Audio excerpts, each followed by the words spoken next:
Plasmid हो रहा था। प्लाज्मिड तो कंप्लीट कर दिया था मैंने। हाँ सर। न्यूट्रिशन थोड़ा सा देख लेते हैं फिर आगे बढ़ते हैं कि न्यूट्रिशन किस तरह से पाया जाता है इन यू बैक्टीरिया।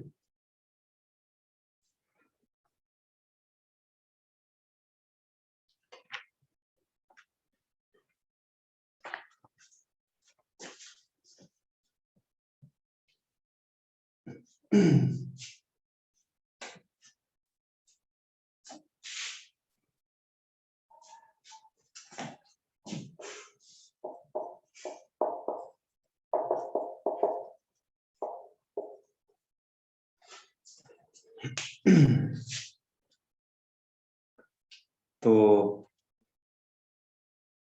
हमने दो टाइप का न्यूट्रिशन देखा है, ऑटोट्रॉफ एंड हेटेरोट्रॉफ।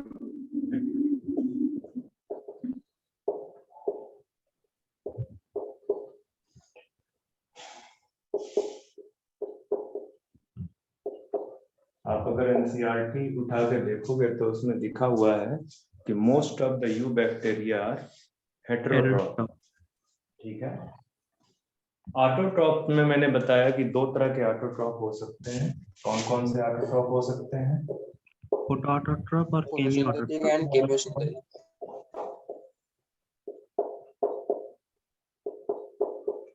और दूसरे हो सकते हैं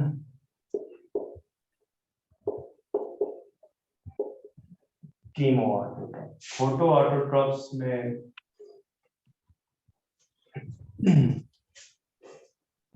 बहुत सारे बैक्टीरिया लाइक साइनोबैक्टीरिया इसी में आ जाएगा। ठीक है आपका। कीमो ऑटोट्रॉफ्स में मैंने आपको पहले ही बताया था एक ग्रुप, कौन सा? Purple sulphur bacteria, non purple sulphur bacteria.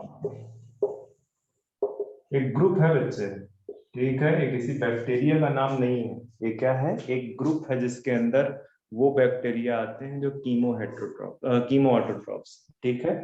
इसी तरह से दूसरा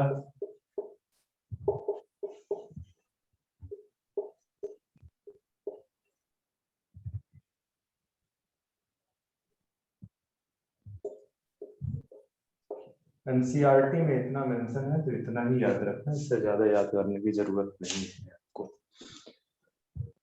हेटेरोट्रॉफ्स में आपके इसी तरह से आ जाएंगे। कौन कौन से बताओ, हेटेरोट्रॉफ्स में कौन कौन सी कैटेगरी हो सकती है?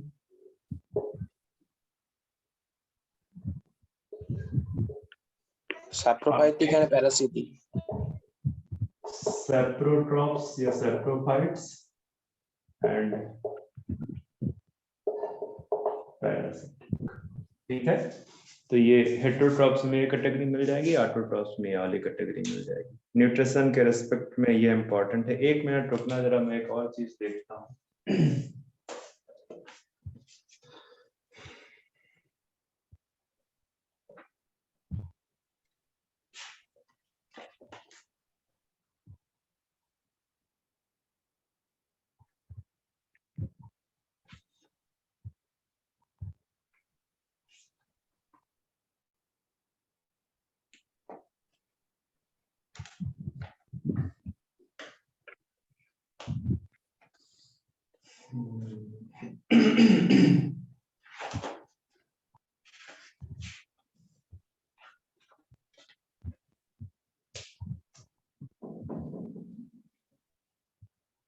ओके, आप एग्जाम्पल्स लिख सकते हो इसमें।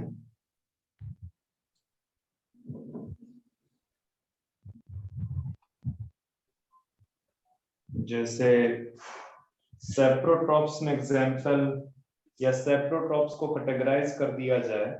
चलो मैं थोड़ा सा लिखा देता हूँ, वैसे चांसेस कम है पूछने की, मैं पहले ही बता दे रहा हूँ, बट अगर पूछ लिया तो हो सकता है ना आए आपको, तो इस वजह से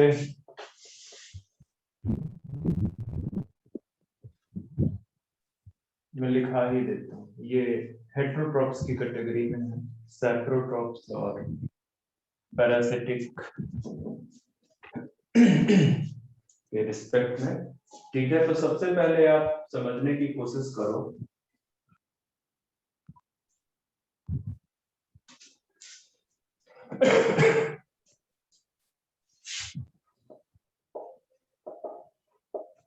दो टर्म, एक टर्म है ऑब्लिगेट और दूसरा टर्म है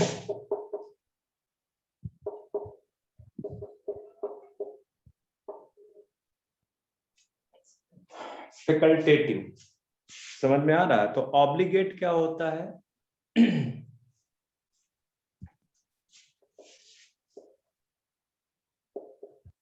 कंप्लीट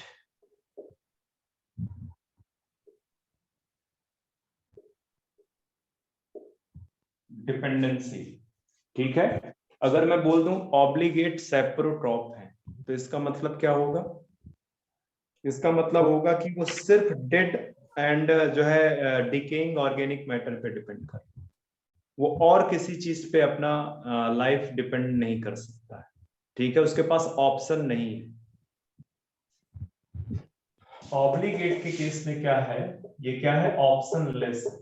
जो चीज लिखी हुई है वो उसी पे डिपेंड कर रहा है, दूसरे पे डिपेंड नहीं कर रहा। जबकि फैकल्टेटिव का मतलब क्या है?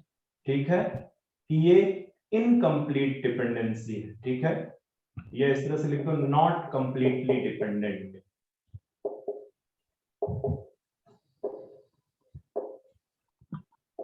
बात समझ में आ रही है क्या? हाँ सर। ठीक हाँ है, ये सर। टर्म इसलिए मैं समझा रहा हूं क्योंकि मैं अभी आपको बोलूंगा ऑब्लिगेट सेप्रोट्रॉप्स, ऑब्लिगेट सेप्रोट्रॉप्स। तो आपको समझ में होना चाहिए कि ऑब्लिगेट का मतलब क्या है। तो सेप्रोट्रॉप्स तो आप जानते ही हो कि जो organism dead and decaying plant या एनिमल मटेरियल खाता है उसको आप क्या बोलते हैं? सेप्रोट्रॉप्स बोलते हैं। अब ऑब्लिगेट का मतलब है कि कंप्लीट जो है सेप्रोट्रॉप्स है वो कंप्लीट, उसके पास ऑप्शन नहीं है। ठीक है, जबकि फैकल्टेटिव अगर मैं बोल रहा हूं तो फैकल्टेटिव के पास ऑप्शन है।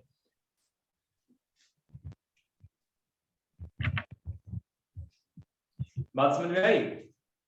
हाँ सर। तो जो सेप्रोटॉप आपकी कैटेगरी है, अगर उस सेप्रोटॉप में आपके दो हो जाएंगे, कौन कौन से हो जाएंगे? Obligate saprotroph and facultative. Facultative सेप्रोटॉप।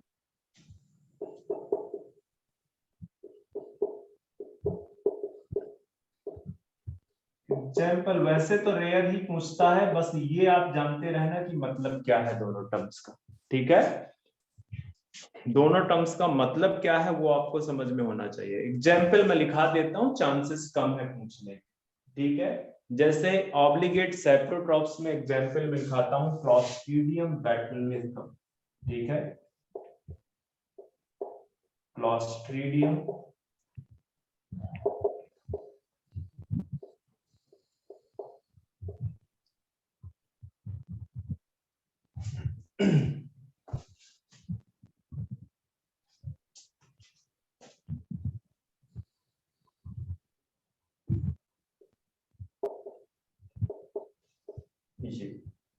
ये आपका ऑब्लिगेट सेप्रोटॉप।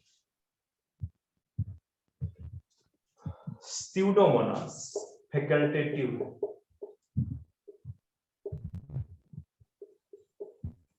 मतलब इसके पास ऑप्शन है कि ये dead and decaying organic matter को भी खा सके और अदर जो है लिविंग मैटर पे भी डिपेंड रह सकता है।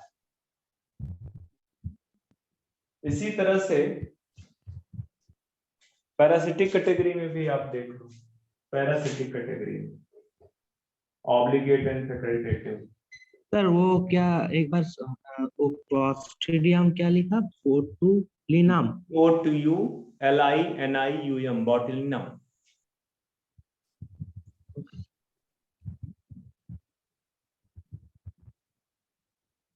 तो पैरासिटिक कैटेगरी में भी आपका यही हो जाएगा। कौन सा हो जाएगा आपका? एक हो जाएगा आपका फैकल्टेटिव पैरासिटिक पैरासाइट। ठीक है, और दूसरा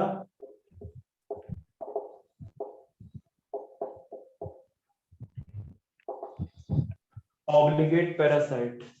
ठीक है, पैरासिटिक कैटेगरी में भी आपके दो हो जाएंगे। फैकल्टेटिव पैरासाइट में एग्जांपल दे देता हूं मैं, माइकोबैक्टीरियम,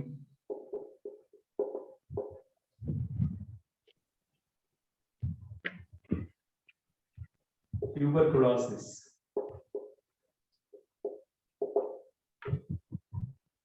ठीक है, मतलब कि माइकोबैक्टीरियम जो ट्यूबरकुलोसिस बैक्टीरिया है वो पैरासाइट की तरह भी रह सकता है और उसके पास में ये भी ऑप्शन है कि वो सेप्रोट्रॉप्स की तरह भी रहे। समझ में आई बात? ऑब्लिगेट के केस में क्या है, माइकोबैक्टीरियम लेप्री।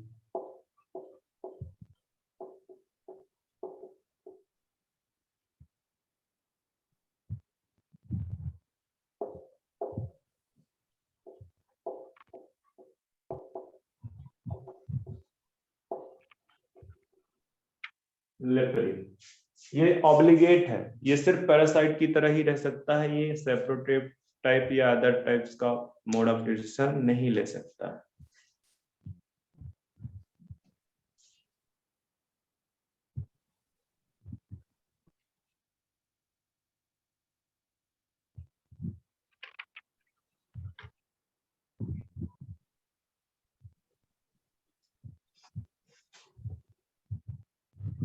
अच्छा, एक चीज और ध्यान रखना कि कई बार मीनिंग पूछता है इसका, जैसे यहां पे लिखा हुआ फैकल्टेटिव सेप्रोट्रॉप्स।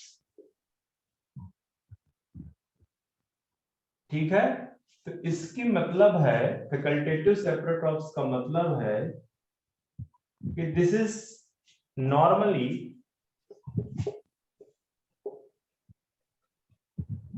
ये पैरासाइट है, नॉर्मली पैरासाइट है, but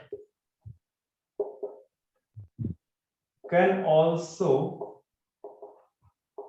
live as saprotrophs. Facultative, facultative का मतलब है कि उसके पास ऑप्शन है सेप्रोट्रॉप्स की तरह रहने का।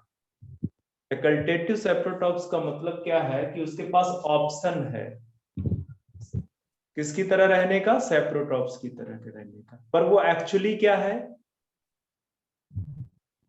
पैरासाइट। पैरासाइट। ये क्वेश्चन पूछा गया है, मेरे दिमाग में आ गया इसलिए मैंने बता दिया। ये क्वेश्चन इस तरह से पूछा गया है, इस तरह से क्वेश्चन पूछा गया है कि फैकल्टेटिव सेप्रोट्रॉप्स इज, इसके बाद 4 ऑप्शन लिखे गए। Normally saprotrophs but can live as parasite, एक option. Normally parasite but can live as saprotrophs, ठीक है। Normally parasite and normally saprotrophs, ठीक है। एंड इस तरह से ऑप्शन बना दिए थे इसमें। तो ध्यान में रखना कि फैकल्टेटिव सेप्रोट्रॉप्स कहने का मतलब है कि ये नॉर्मली क्या है, पैरासाइट है। पैरासाइट। और इसी तरह से फैकल्टेटिव पैरासाइट कहने का मतलब क्या है कि नॉर्मली ये सेप्रोट्रॉप्स है बट ये पैरासाइट की तरह रह सकता है। तो कंफ्यूज मत होना इस चीज को, इस क्वेश्चन को सॉल्व करना।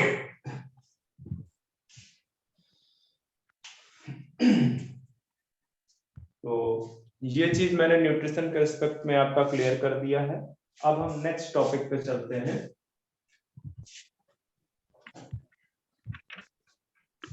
हाँ, इसी न्यूट्रिशन में एक कैटेगरी और देख लो, सिम्बायोटिक। ठीक है, कुछ बैक्टीरिया हैं जो किस तरह से रहते हैं, as a symbiotic. Mutual relationship में रहते हैं। ठीक है, तो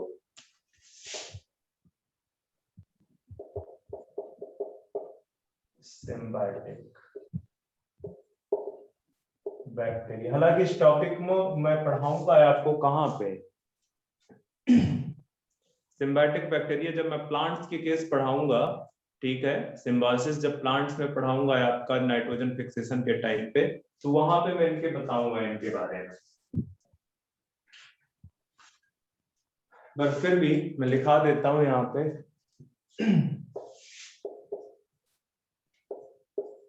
these bacteria can transform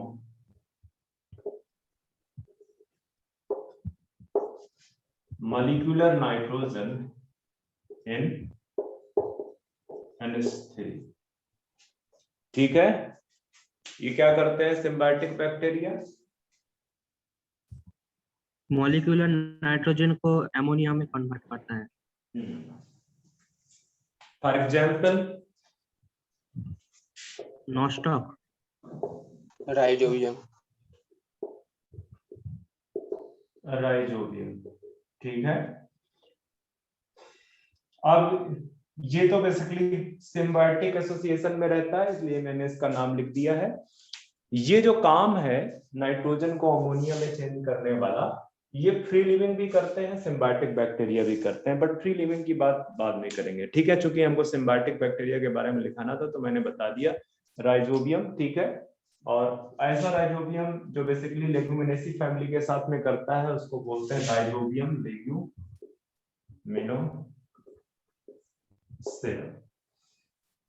ठीक है, राइजोबियम लेग्यूमिनोसेरम।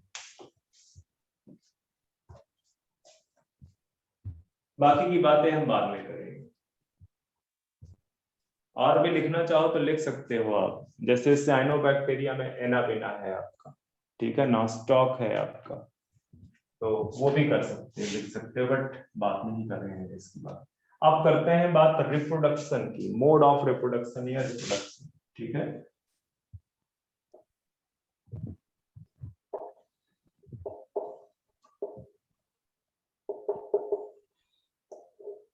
Mode of reproduction. तो बैक्टीरिया के केस में आपको generally asexual mode of reproduction दिखेगा। ठीक है, इसके अलावा या इस तरह से बोल सकते हो, मैं यहाँ लिखा देता हूं कि जो मोड ऑफ रिप्रोडक्शन है बैक्टीरिया के केस में, किसी भी ऑर्गेनिज्म के केस में, अभी तो मैंने पढ़ाया नहीं है आपको। ठीक है, तो वेजिटेटिव मोड हो सकता है, एसेक्सुअल मोड ऑफ रिप्रोडक्शन हो सकता है। यहां सेक्सुअल मोड ऑफ रिप्रोडक्शन नहीं होता है, बट आप सेक्सुअल बोल सकते हो। ये एक्चुअली किस टाइप का है? पैरासेक्सुअल। पैरासेक्सुअल, ये इस एक्चुअली पैरासेक्सुअल रिप्रोडक्शन है। सेक्सुअल कैटेगरी इसलिए नहीं होती है कि वहां पे जो है क्या कहते हैं, सेक्सुअल रिप्रोडक्शन के कैटेगरी में जेनेटिक मटेरियल का जो ट्रांसफर है वो कंप्लीट जेनेटिक मटेरियल का ट्रांसफर होता है। जैसे गैमीट के केस में देखते हो कि एक कॉपी जो है पूरी ट्रांसफर होती है दोनों पेरेंट से, और वो एक एक कॉपी मिलके बनाते हैं 2 कॉपी या डिप्लॉयड। ठीक है,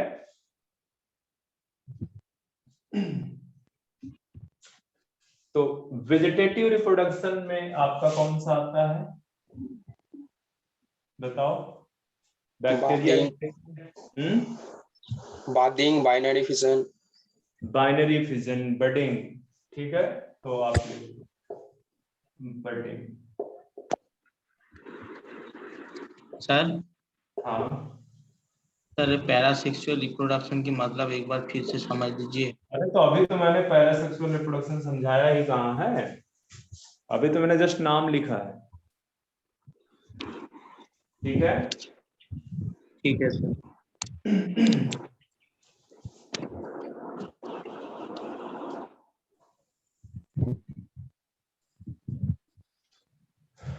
तो budding and binary fission is the vegetative mode of reproduction in case of eubacteria or bacteria।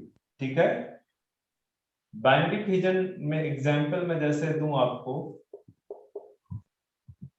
E coli bacteria, ठीक है, डिवाइड्स एवरी, इस तरह से लिखो, divides at each every 20 minute. हर 20 मिनट में वो बाइनरी फिजन से क्या करता है, अपने आप को डिवाइड कर लेता है। मतलब ये सपोज कर लो एक बैक्टीरिया है, ये जो है क्या कहते हैं, डिवाइड करके इस तरह से बना लेगा, फिर 2 to 4, 4 to 8 to 16, इस तरह से डिवाइड होते चले जाएंगे। बडिंग में क्या है कि एक छोटी सी बड बाहर फॉर्म होती है और फिर इसके बाद वो बड़ी हो जाती है, सेपरेट हो जाती है, फिर ऐसे ही छोटी सी बड बनेगी, बड़ी हो जाएगी, सेपरेट। ओके। हाँ सर। तो एसेक्सुअल रिप्रोडक्शन के केस में, एसेक्सुअल रिप्रोडक्शन जब भी होता है तो स्पोर्स के थ्रू होता है, ठीक है। वेजिटेटिव रिप्रोडक्शन को, अगर वेजिटेटिव मतलब होता है बॉडी पार्ट, ठीक है, उसके बॉडी पार्ट से अगर रिप्रोडक्शन हो रहा है तो उसको क्या बोलोगे, वेजिटेटिव। तो यहाँ पे देखो बडिंग और बाइनरी फिजन दोनों उसके बॉडी पार्ट्स है, ठीक है। जो कि असेक्सुअल रिप्रोडक्शन है, असेक्सुअल रिप्रोडक्शन में स्पोर्स के थ्रू रिप्रोडक्शन होता है।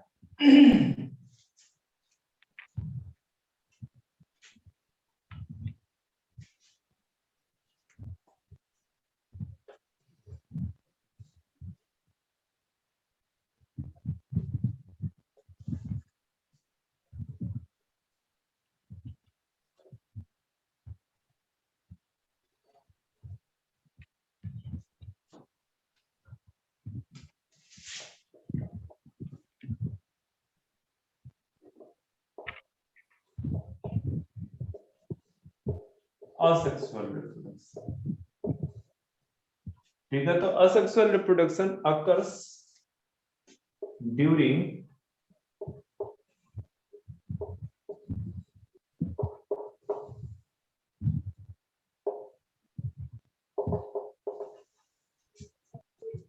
Unfavourable condition. असेक्सुअल रिप्रोडक्शन कब क्या जो है क्या कहते हैं, किस तरह से होगा, जब Unfavorable अनफेवरेबल होंगे, ठीक है, via endospore formation, via endospore formation, for example in bacillus,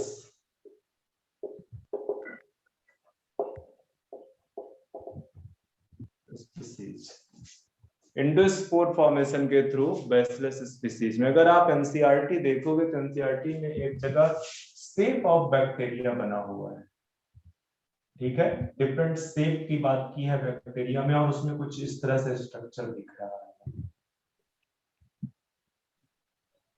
अगर हो एनसीईआरटी तो देखो वहां पे इस तरह से कुछ दिख रहा है स्ट्रक्चर।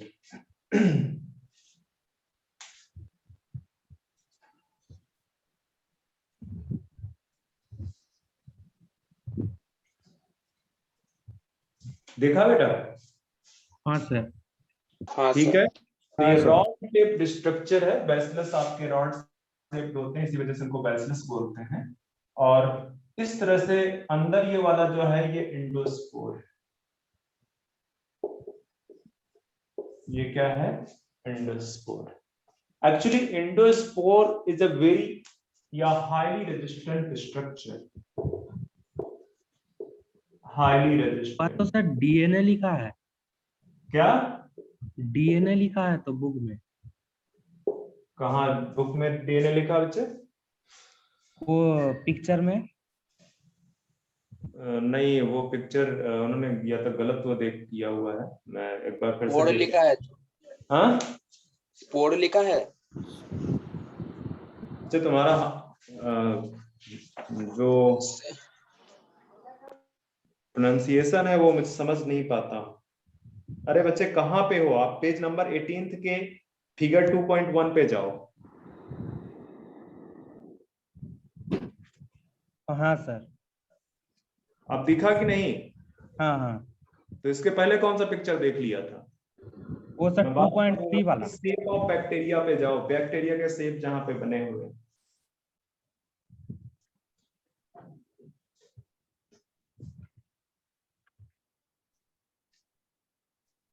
तो ये इंडोस्पोर क्या है? This is the highly resistant structure. किस चीज के लिए रेजिस्टेंट है? High temperature,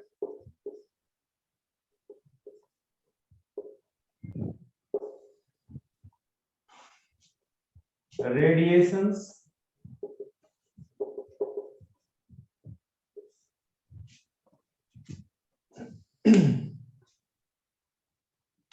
antibiotic and chemicals.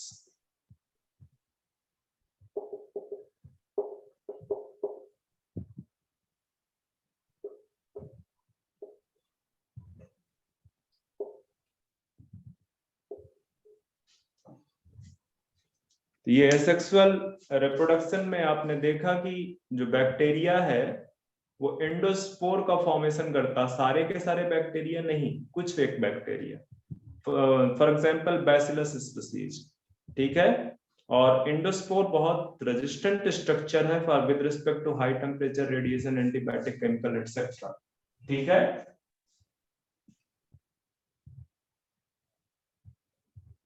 और इसका जो रेजिस्टेंस है, एंडोस्पोर का जो रेजिस्टेंस, एक्चुअली इसमें कई सारी लेयर्स होती है। अगर मैं बाहर इस तरह से एंडोस्पोर बना दूं तो ये जो एंडोस्पोर है इसके चारों तरफ कई सारी लेयर्स प्रेजेंट, कई सारी लेयर्स प्रेजेंट, ठीक है।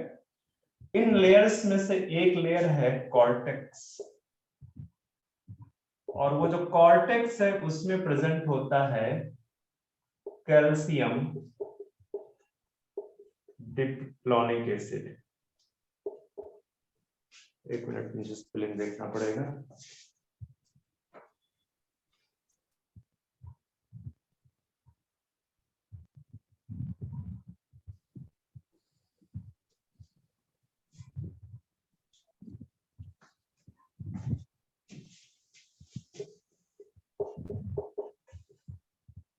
चाहे डिक्लोनिक एसिड बोल दो, चाहे कैल्शियम डिक्लोनेट बोल दो, ठीक है।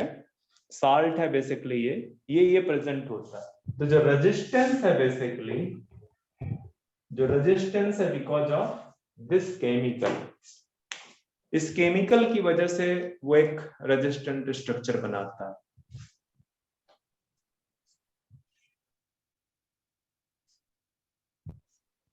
और होता क्या है कि जैसे अनफेवरेबल कंडीशन थी, ये वाला स्ट्रक्चर बन गया, तो जब फेवरेबल कंडीशन आएगी तो क्या होगा कि ये बेसिकली ये एंडोस्पोर फट जाएगा।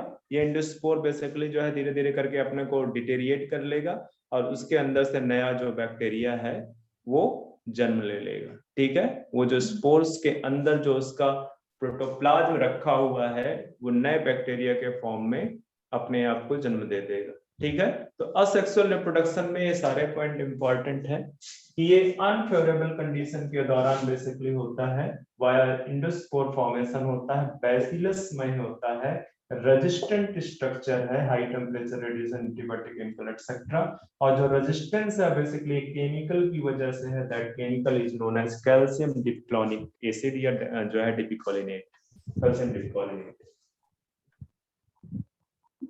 बात समझ में आ गई? हाँ सर। हाँ सर। अब आते हैं पैरासेक्सुअल रिप्रोडक्शन।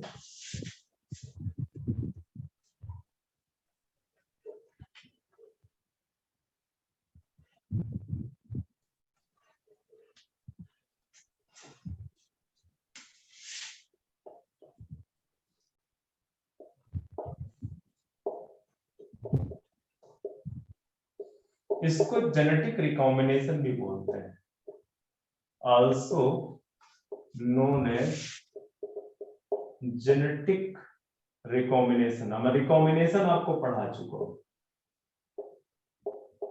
क्या होता है recombination, what is recombination.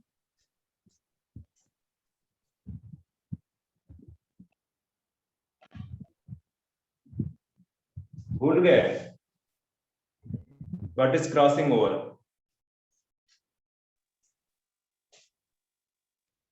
Meiosis के पैकेजिंग क्रोमाटिड में जो पार्ट जो का जो नॉनसिस है शेयरिंग क्रोमाटिड होता का है आर्म्स उसको में क्रॉसिंग जो हुआ करके कहते एक हैं। एक करके। पहली बात तो ये कि दोनों के दोनों जो है जो मैंने बताया वो नहीं बता रहे। क्रॉसिंग ओवर पूछ रहा हूं तो मुझे मियोसिस मत समझा रहे हो। मतलब अगर मैं तुमसे पूछूं आम के फ्रूट के बारे में तो तुम मुझे आम के पेड़ के बारे में बताना स्टार्ट कर दोगे। इसको बोलते हैं बेवकूफ बनाना, इसको ये नहीं बोलते हैं आंसर देना। ये तुम्हारा बोर्ड का एग्जाम नहीं है कि तुमसे जो है क्या कहते हैं आम के फ्रूट के बारे में पूछा तो तुमने स्टार्ट कर दिया डेजर्ट से भूमिका बांधना।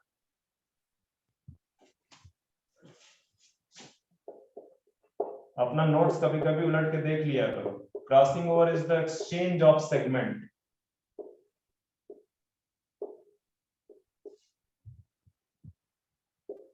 सीधे सीधे डीएनए भी बोल सकते हो या बोल सकते हो exchange of segment between non sister chromatid of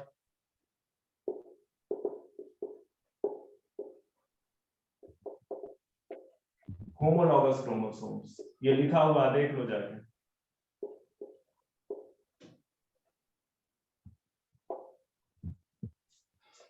सीधे से बोलना था कि exchange of segment of DNA, exchange of segment of DNA, simple सी बात है। That is known as crossing over, उसको बोलते हैं क्रॉसिंग ओवर। तो crossing over is also known as recombination. Crossing over ही रिकॉम्बिनेशन है।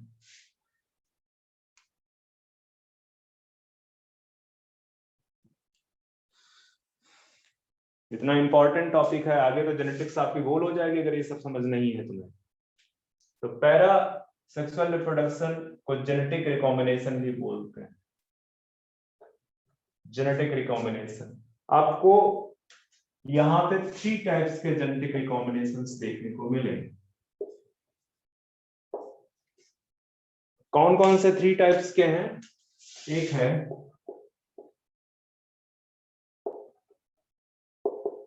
ट्रांसफॉर्मेशन, दूसरा है कॉन्जुगेशन और तीसरा है ट्रांसडक्शन। पैरासेक्सुअल रिप्रोडक्शन मैंने बोला था it is not a sexual reproduction. Sexual reproduction के केस में मदर एंड फादर से दोनों से एक सेट ऑफ जेनेटिक मटेरियल चलता है, वो आपस में फ्यूज कर जाता है जिससे जाइगोट का फॉर्मेशन होता है और जाइगोट डिवाइड करके एम्ब्रायो बनाता है, एम्ब्रायो से कंप्लीट ऑर्गेनिज्म बन जाता है।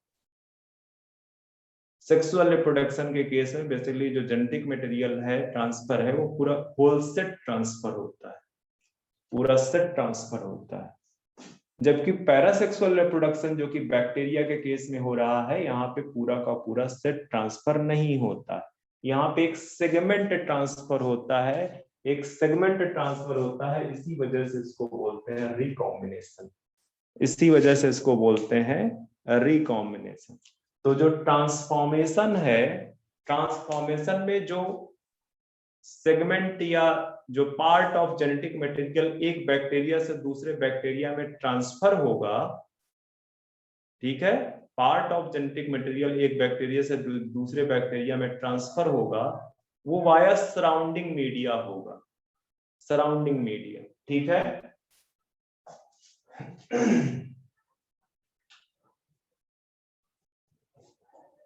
समझ में आ रहा है?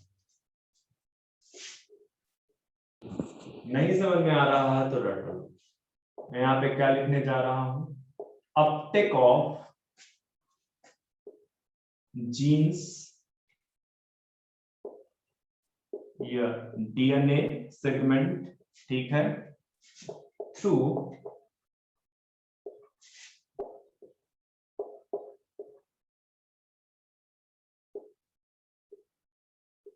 Surrounding media. ठीक है, मतलब कहने का कि एक बैक्टीरियल सेल को, ये बैक्टीरियल सेल है, ठीक है, इसको आपने एक मीडिया में रखा हुआ है, एक, ठीक है, लिक्विड मीडिया में रखा है। यहां पे अगर आपने डीएनए डाला हुआ है तो सेल क्या कर लेगी, उसको एब्जॉर्ब कर लेगी। सेल क्या कर लेगी, एब्जॉर्ब कर लेगी। तो अगर इस तरह से segment of DNA basically bacteria के अंदर ट्रांसफर होता है तो this method is known as transformation. समझ में आई बात? अगर जिन बच्चों ने 12th कंप्लीट किया है तो उनको पता होगा ग्रिफिथ का ट्रांसफॉर्मेशन एक्सपेरिमेंट। तो ये बेसिकली डिस्कवर किया गया था, discovered in pneumococcus pneumoniae, pneumococcus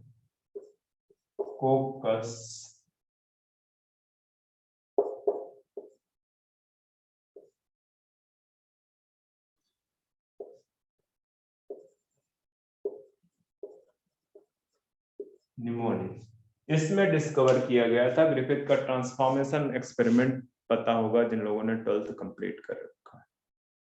ये एक टाइप का क्या है, एक टाइप का जेनेटिक रिकॉम्बिनेशन है या पैरासेक्सुअल रिप्रोडक्शन। यहाँ पे एक सेट ऑफ डीएनए, एक set of genes basically transfer हो रही है, पूरा सेट ऑफ जो है, जो पूरा जेनेटिक मटेरियल का सेट है वो नहीं ट्रांसफर हो रहा। ठीक है। दूसरा है कॉन्जुगेशन ट्यूब। यहाँ पे जो ट्रांसफर, कॉन्जुगेशन ट्यूब बोल रहा हूं, कॉन्जुगेशन दूसरा मेथड है। यहाँ पे जो ट्रांसफर है जेनेटिक मटेरियल का,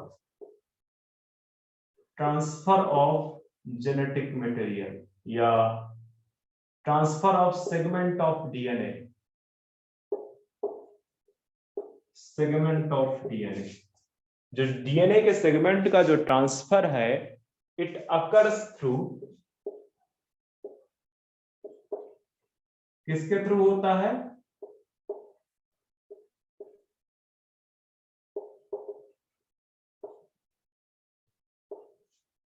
कॉन्जुगेशन ट्यूब के थ्रू होता है। ठीक है। And it was discovered in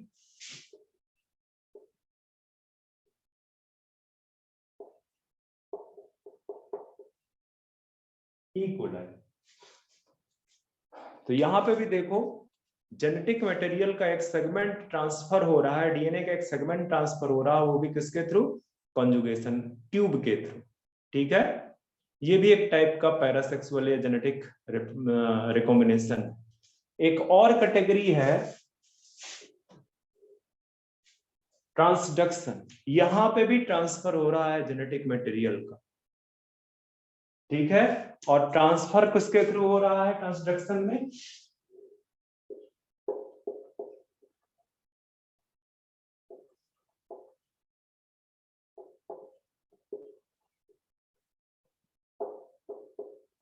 material through bacteriophage, virus के थ्रू हो रहा है, थ्रू बैक्टीरियोफेज। एक बैक्टीरिया से दूसरे बैक्टीरिया में जो जेनेटिक मटेरियल का ट्रांसफर है वो किसके थ्रू हो रहा है, बैक्टीरियोफेज के थ्रू हो रहा है। तो इस प्रोसेस को बोलते हैं ट्रांसडक्शन। कोई confusion?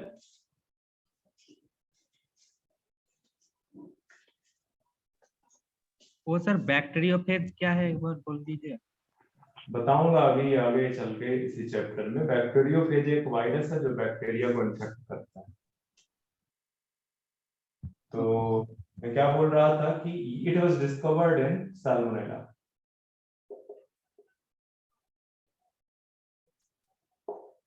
Discovered in salmonella, salmonella में डिस्कवर हुआ है। तो ये कुछ मेथड हैं रिप्रोडक्शन में, बेसिकली पैरासेक्सुअल रिप्रोडक्शन में इन केस ऑफ बैक्टीरिया। ध्यान रखना, इससे ज्यादा नहीं पूछेगा आपसे। तो यहाँ पे मैंने मोड ऑफ रिप्रोडक्शन भी इनका खत्म कर दिया है। ठीक है। अब चलते हैं साइनोबैक्टीरिया पे।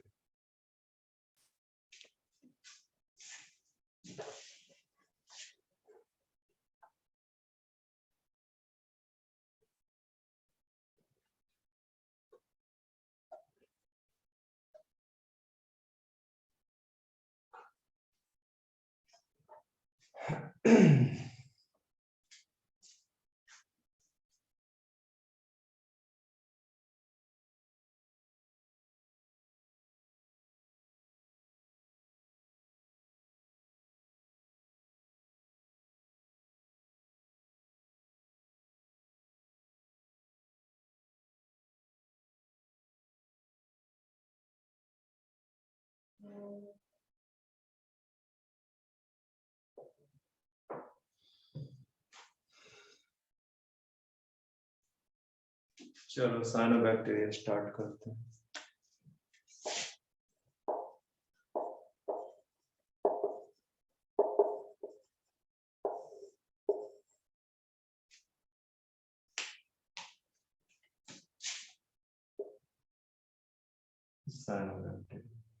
ऑल्सो नोन एज, इनको क्या बोलते हैं, ब्लू ग्रीन एल्गी।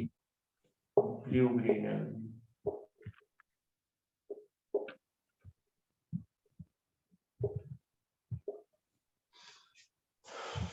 ब्रूगिंग एल्गी, ठीक है। They contain photosynthetic pigment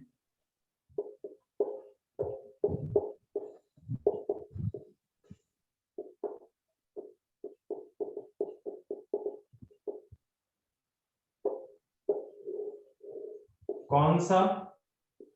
chlorophyll A. Chlorophyll A, ठीक है। तो इस रिस्पेक्ट में ये प्लांट के सिमिलर हो जाते हैं। क्लोरोफिल ए याद रखना, अभी मैं बता देता हूं कि जो क्लोरोफिल ए है ये यूनिवर्सल है, ठीक है। जितने भी ऑटोट्रॉप्स पाए जाते हैं उनमें क्लोरोफिल ए हर हाल पे पाया जाता है। बैक्टीरिया मतलब बैक्टीरिया को छोड़ दो, ठीक है। अदर बैक्टीरिया जो ऑटोट्रॉप्स हैं, जब आप यूकैरियोट्स में पहुंचोगे तो क्लोरोफिल ए हर हाल पे मिलेगा।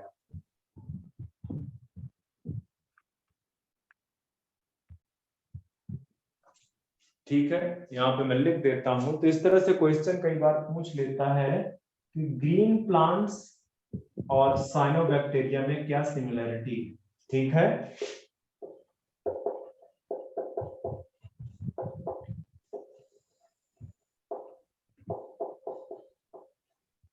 Similar to green plants. Therefore, they are photosynthetic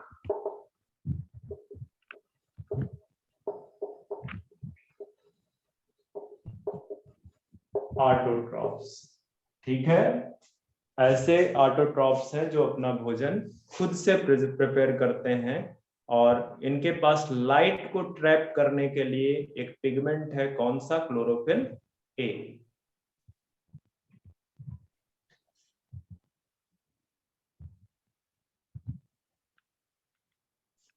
first oxygenic photosynthesis भी किन में पाई गई? साइनोबैक्टीरिया, ठीक है। फर्स्ट ऑक्सीजनिक फोटोसिंथेटिक ऑर्गेनिज्म है।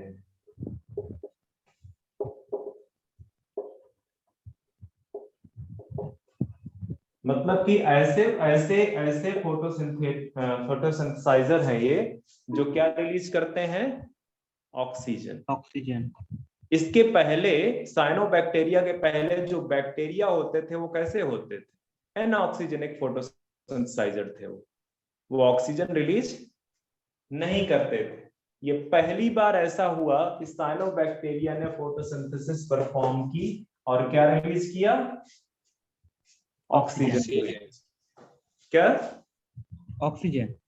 ऑक्सीजन रिलीज किया, ठीक है।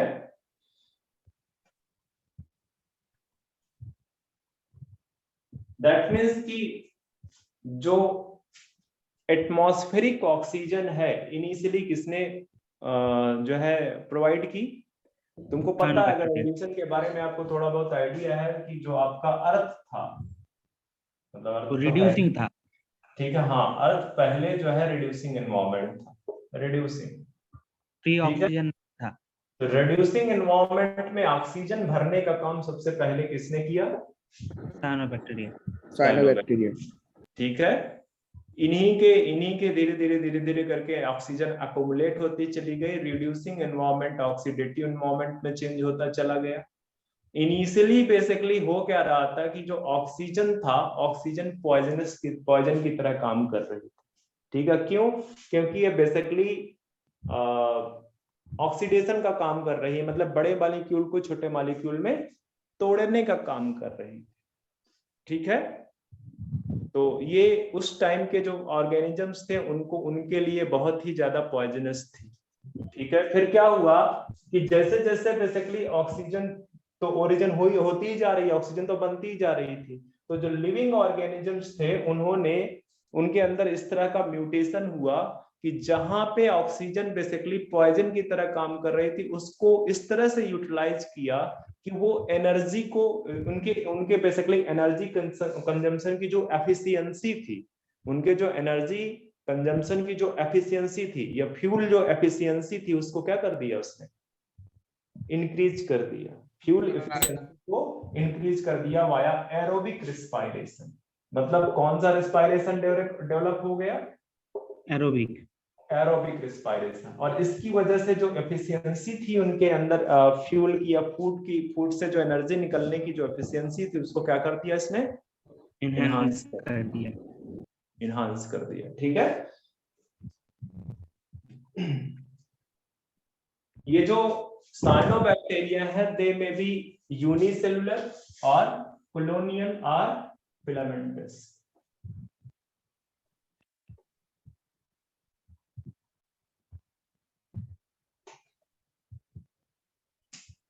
साइनोबैक्टीरिया आपके में भी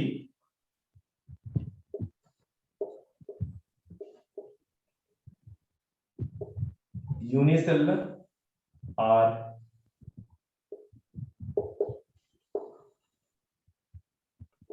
फिलामेंटस और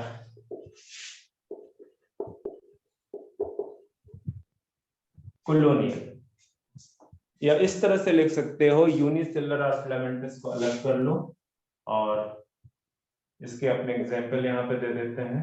ठीक है, एंड लिख सकते हो फ्री लिविंग, फ्री लिविंग भी ठीक नहीं रहेगा, सॉलिटरी या कॉलोनियल, सॉलिटरी और कॉलोनियल।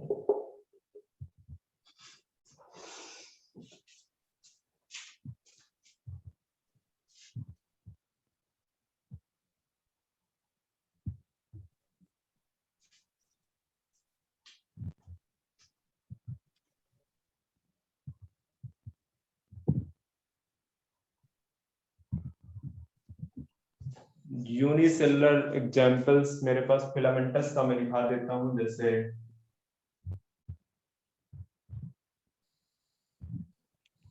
नॉस्टॉक होगा।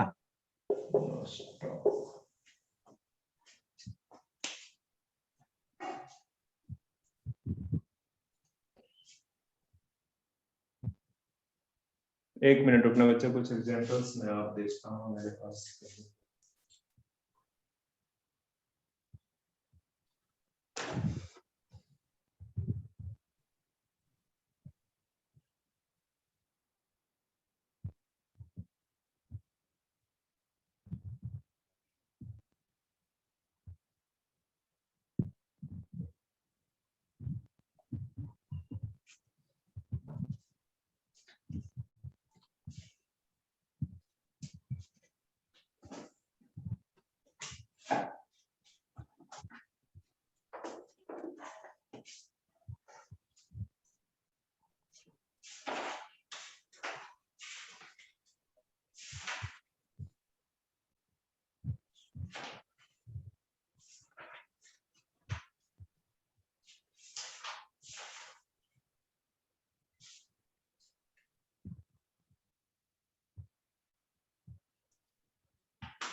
यूनिसेलुलर में लिख दो स्पाइरुलिना,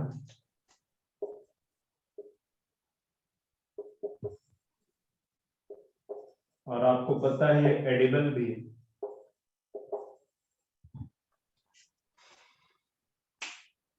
कॉलोनियल में आप एनाबिना लिख सकते हो, कॉलोनियल का एग्जांपल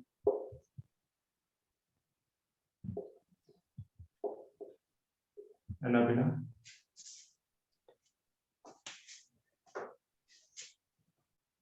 फिलामेंटस में आप ऑसिलेटोरिया भी दे सकते हैं।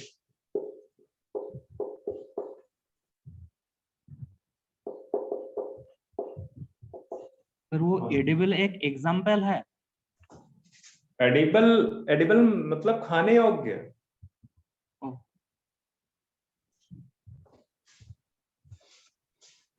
सर एडिबल मतलब क्या बोला? अरे जो चीज आप खा सको, बोलते हैं ना ये एडिबल फ्रूट है, ये नॉन एडिबल फ्रूट है।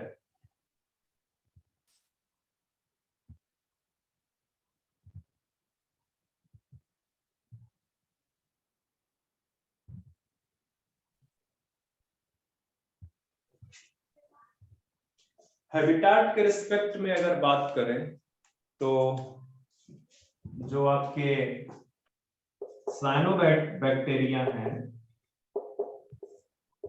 वो आपको फ्रेश वाटर में भी मिल जाएंगे, मतलब एक्वेटिक हैबिटाट भी है और टेरेस्ट्रियल भी। एक्वेटिक में आपको फ्रेश वाटर भी मिलेंगे और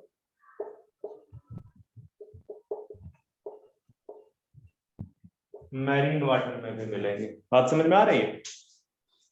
हाँ सर।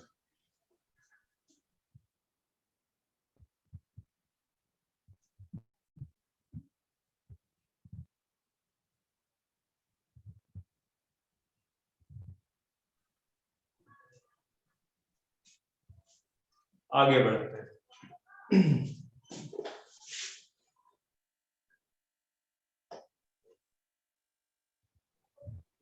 अब ये जो साइनोबैक्टीरिया हैं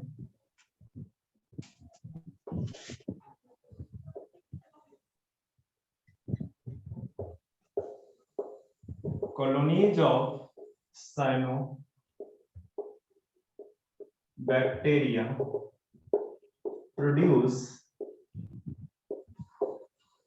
gelatinous seed. gelatinous seed, ठीक है, जो कैसी होती है?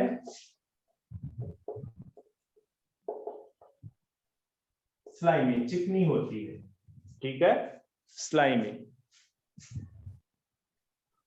एंड ये जो जिलेटिनस सीड प्रोड्यूस हो रहा है, क्योंकि बहुत ढेर सारे साइनोबैक्टीरिया ग्रो कर जाते हैं तेजी से, तो इसकी वजह से ये एल्कल ब्लूम कॉज करते हैं, ठीक है, मतलब वाटर को क्या कर देते हैं?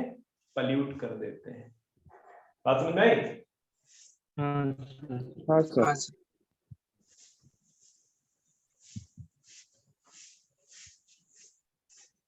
तो यहाँ पे लिख सकते हो कि साइनोबैक्टीरिया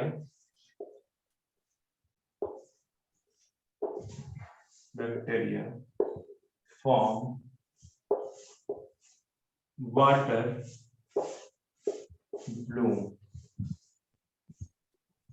एल्गल ब्लू, वही Sorry. Algal blue. Algal Bloom, ठीक है।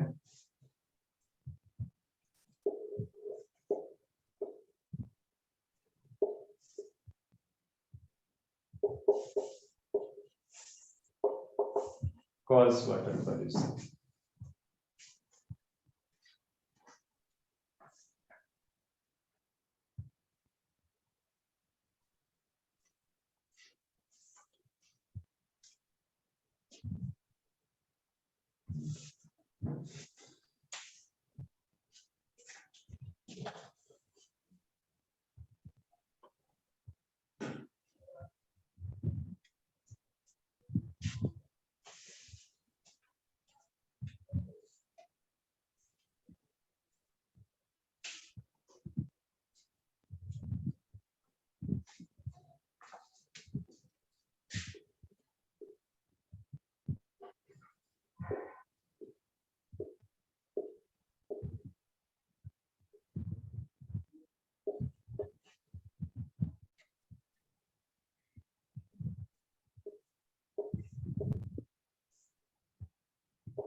इस तरह से फिलामेंटस फॉर्म आपको देखने को मिलेंगे।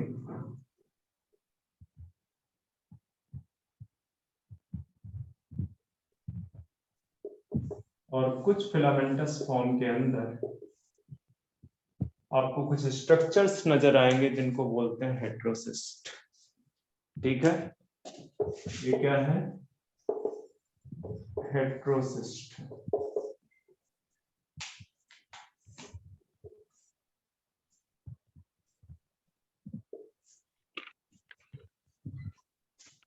हेट्रोसिस्ट, हेट्रोसिस्ट का काम क्या है? Help in nitrogen fixation. Fixation, nitrogen fixation में पार्टिसिपेट करते हैं। सर हाँ, वो जो फिलामेंटस है उसमें हर एक को स्फेयर का तरह जो है वो हर एक सेल है। ये सेल है जो सेल कन्वर्ट हो जाती है, स्पेशलाइज सेल है ये। फिर तो वो यूनिसेलुलर नहीं रहा, वो तो मल्टी सेलुलर हो गया ना। क्या मल्टी सेलर हो गया? वो हेटेरोसिस, इतना ढेर सारा सेल एक साथ है। ढेर सारा सेल मैंने कब बोला? एक स्पेशलाइज सेल लिखा हुआ, देखो देखो उसको क्या लिखा है मैंने वहां पे। हाँ सर, स्पेशलाइज सेल ऐसे तो और भी है, वो और एक है। तो क्या हुआ? इसने क्या कहते हैं, क्या ये इसने फिलामेंटस फॉर्म बना रखा हुआ है। मल्टी सेलर जो है क्या कहते हैं स्ट्रक्चर्स, इसको आप नहीं बोल सकते अभी, क्योंकि वो सारी की सारी अपनी सेपरेट है। ठीक है, बस उनके अंदर कोऑपरेटिव, या इस तरह से बोल सकते हो उनके अंदर एक सोशल बिहेवियर डेवलप हो गया है साथ साथ काम करने का। ठीक है, ओ सर, ठीक। वहां पे डिफरेंट डिफरेंट सेल्स आपस में कंबाइन कर गई हैं।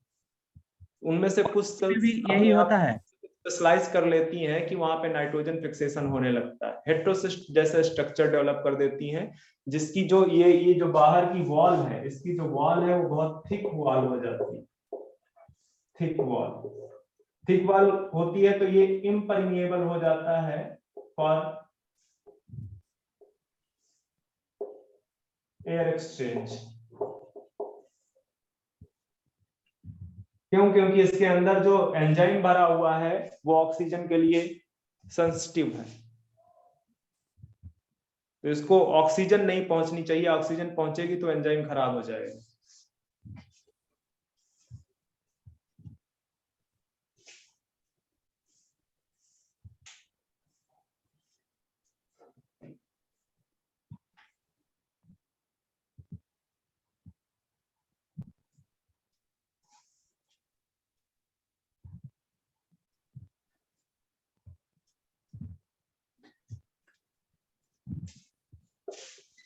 Cyanobacteria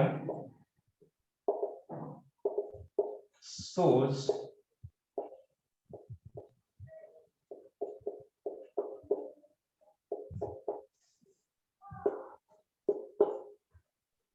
Gaudico phenomena।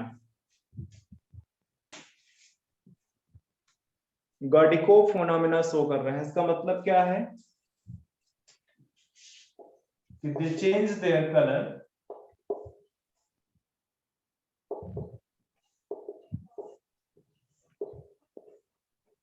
according to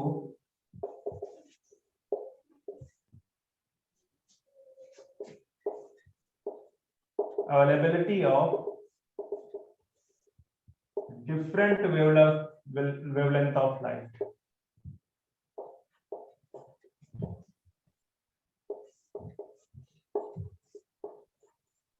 ठीक है, सनलाइट की जो डिफरेंट वेवलेंथ हैं उनके अकॉर्डिंग ये अपना कलर चेंज करता है, और उस फिनोमिना को बोलते हैं गॉडिको फिनोमिना। तो आप देखते होंगे कि कई जगह पे जो सी है वो रेड रेड जो है रेडिश कलर शो करते हैं, या ब्राउनिश कलर शो कर रहे हैं, या yellowish somewhat yellowish colour show कर रहे हैं। वो किसकी वजह से है? वो साइनोबैक्टीरिया की वजह से है। या एक और ग्रुप है एल्गी, एल्गी भी इस तरह की गॉडिको फिनोमिना शो करते हैं।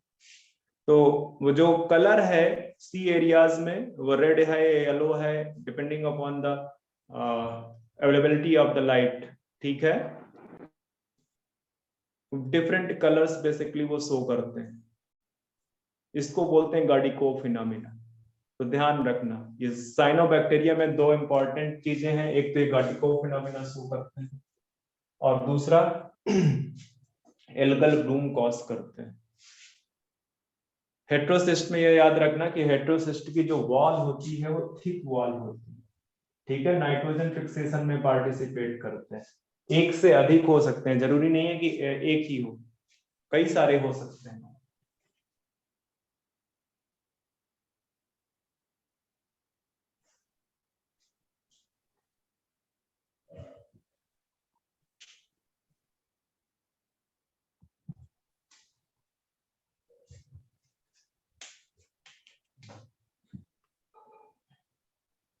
तो आज के लिए बस इतना ही, नेक्स्ट लेक्चर पे यहाँ से आगे बढ़े। ओके हाँ सर। हाँ सर। ओके।